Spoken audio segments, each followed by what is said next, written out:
Hey guys, so why do I have more messages for you guys? It's so crazy, but I'm going to tell you guys something that happened. But listen, I just want to add this on to yesterday's message where I said that, sometimes when people do spells and magic, it's like some type of ritual. Someone said it was some type of ritual in the comment section, some type of money ritual to get you to overspend and stuff like that, right? I want to also remind you guys that this is what God told me this morning to tell y'all. Yes, people do this type of stuff, right?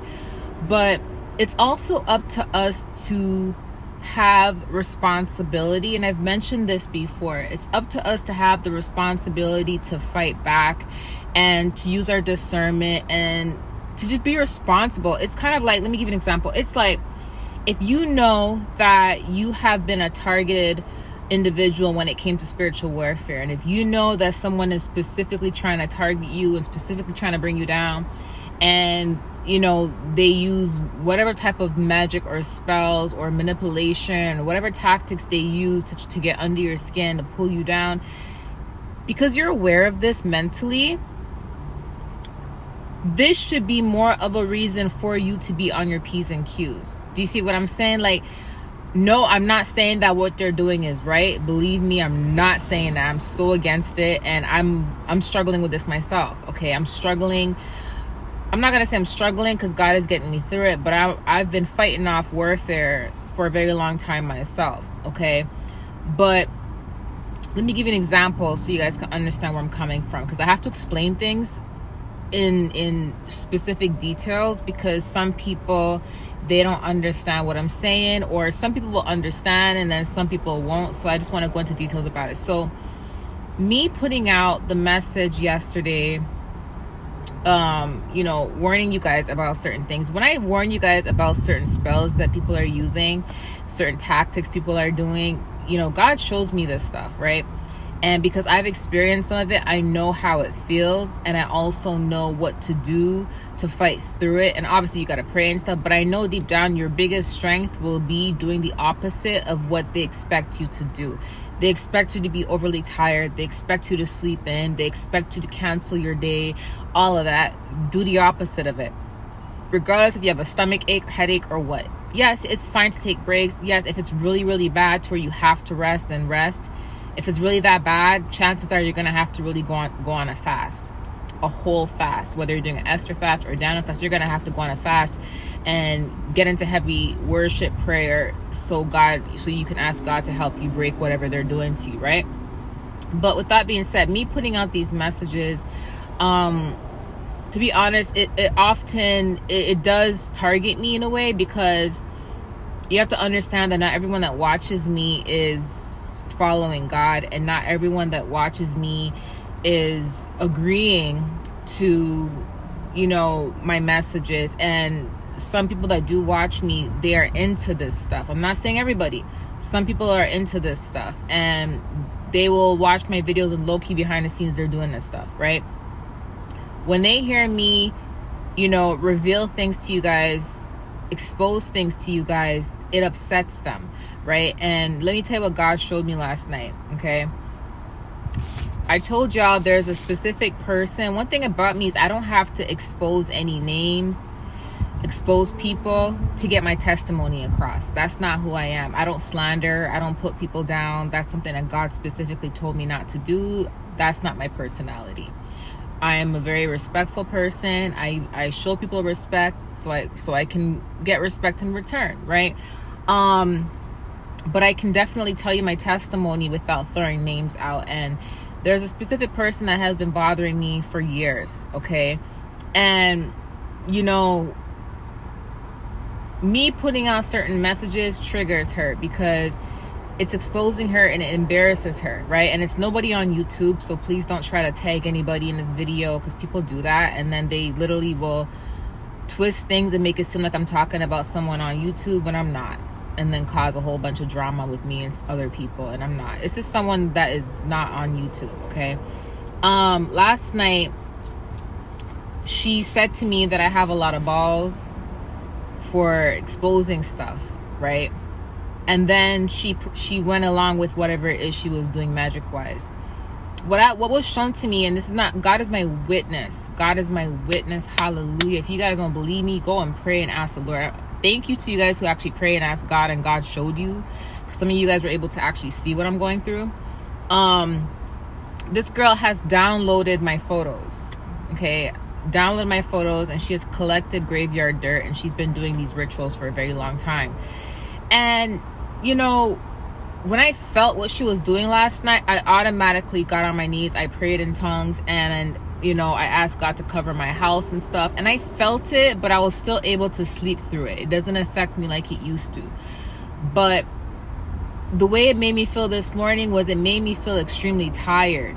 It made me feel like I wanted to not do nothing, wanted to cancel my day, etc. But because I know what she's doing, and I know that what type of ritual she's doing, because God showed it to me, it's really up to me that because I have the knowledge and the wisdom about it. Now it's up to me to choose how I'm going to respond to it. So I can either give her what she wants, not make you guys a video today, because I didn't expect to do this. Not get out my bed, cancel my coaching calls for today, or I could do the complete opposite. I can get up, brush my teeth, get ready, get charged up, start my day, and fight back. See, if I didn't have the wisdom and knowledge about it, I wouldn't know how to react to it, and I probably would have done what she wanted me to do. I probably would have just canceled my day, just blah. You get what I'm saying? Because I have the knowledge and the wisdom about it, I'm able to fight back. And that's what I'm trying to tell you guys. It's yes, people are evil and they do this type of stuff, but we have to have the knowledge and the understanding that we have to fight back, and not to sit down and just let it happen to us. We have to fight back, and fighting back, yes, means prayer, but fighting back also means do not let one person or a couple people or institution, whatever you're fighting, do not let these individuals have so much control over you. It stops you from doing what it is you're supposed to do to get to the destination where God is supposed to lead you. That's where I'm coming from. Do you see what I mean? And we have to also understand, and I'm going to explain this specifically too, because I don't want no one to twist this as well. I am not blaming anyone for being under attack. I am not blaming anyone for, suffering from this, because I go through it too. But sometimes we put ourselves in positions to where now our battles are a lot harder than it was supposed to be, because we didn't listen, or because we prayed against what God wanted for us. Okay. I talked about this in my makeup video that I have to edit, but I'm going to talk about it now. Okay. I'm going to do a very brief discussion about it. And I talked about this before. It's like, imagine you wanted to be in a relationship with someone, and you so badly desire in your heart to be with someone, and you feel like this person is the one for you. You so badly desire to be with this person to the point where you end up manifesting it, because you can manifest things through prayer, right? Sometimes when you can also be manifesting against God if you're not really careful, because sometimes generational curses, generational cycles, things that we are accustomed to in our lives, we can also attract in our life, because we are not aware of the generational curse. We are not aware of the generational cycles. So because we're not aware of this stuff, we have no idea that there's something that we have to break to begin with. Do you see what I mean? So it's like being in a toxic environment at home with family, and then attracting toxic lovers. Do you see what I'm saying? And then the toxic lover that you're attracting, you're praying so badly for, because you feel like that's the person for you, and you feel like God is giving you that person. You're praying, you're fasting for this person, you want this person so bad, and then you get this person, you finally manifest this person into your life, and God is like, fine, I'm gonna grant you what you want. You still got free will. I'm trying to tell you this person isn't for you because they walked away, but you know what? You're praying against my will. Fine, I'm gonna grant it to you. And then God grants you this, and when God grants you this relationship, now this person ends up being abusive, physically, mentally, spiritually. This person ends up using you. This person ends up beating you down until you have nothing left, until you have no energy left. Now you are broken. Now you are traumatized. And this is the same person you prayed for. This is the same person you prayed against God for. Not realizing you prayed against God because of the cycles you did not break, that has carried on through generations. So now you're in a position now where you got to rebuild yourself, and you think to yourself, what would have happened had I not prayed against God and manifested this toxicity in my life? So that's why I said you got to be careful what you also pray for, because sometimes, you know, things will happen, and when things happen and it doesn't work out in the moment, we pray to God to receive what didn't work out in the moment, not realizing that what we're praying for is coming along with the whole curse. So you're already breaking a curse, but what you're praying for to come back into your life is carrying a curse of its own that now is going to be added on to whatever it is that you have to break. Sometimes I wonder what would have happened had I not answered that text message. Do you see what I mean? And that's what I'm talking about. And it's not just for relationships. I'm talking about because I'm telling you, had I not answered that text message, I probably wouldn't be fighting off this battle with this female behind the scenes of what she's doing to me. You know what I mean?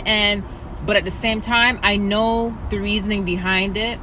God always reassures me.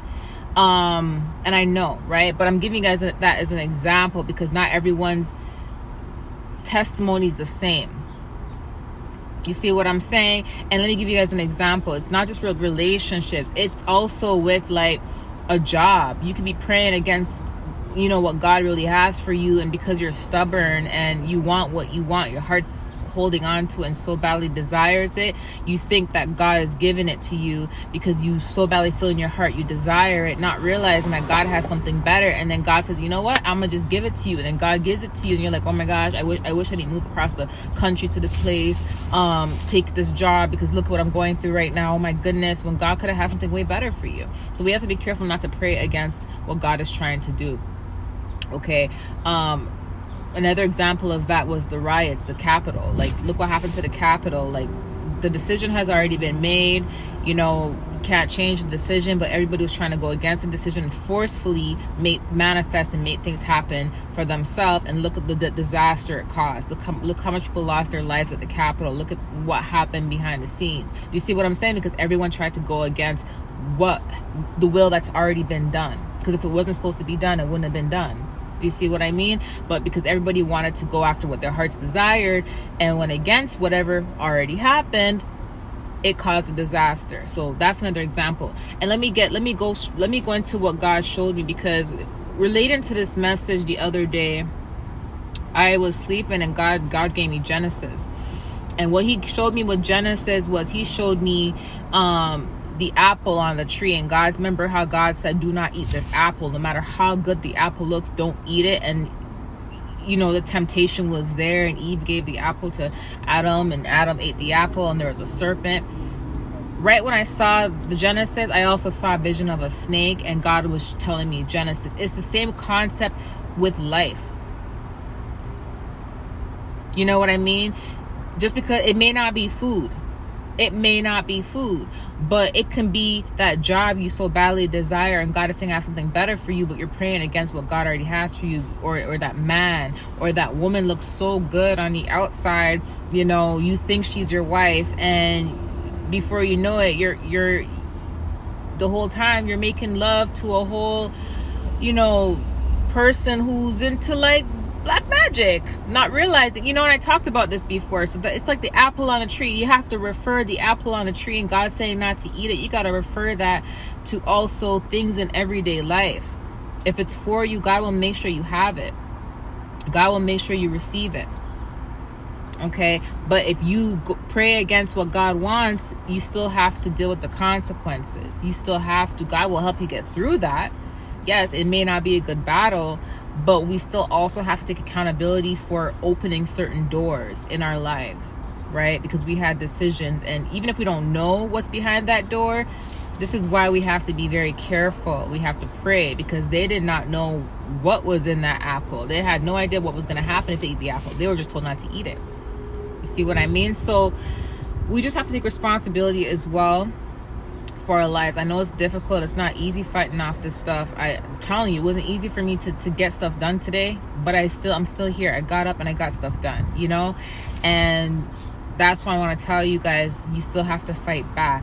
Fight back. Remember what I said with the first message, where I said, God says, if I have enough respect to give you the purpose I've given you, and I respect you enough to put you in a position where I think you're strong enough to fight through, you know, you have to respect me enough to fight hard enough to fulfill that. Do you see? So fight hard enough to fulfill that, guys. Okay. I have another message. I'm going to record it just now. Thank you guys. I love you guys. Bye.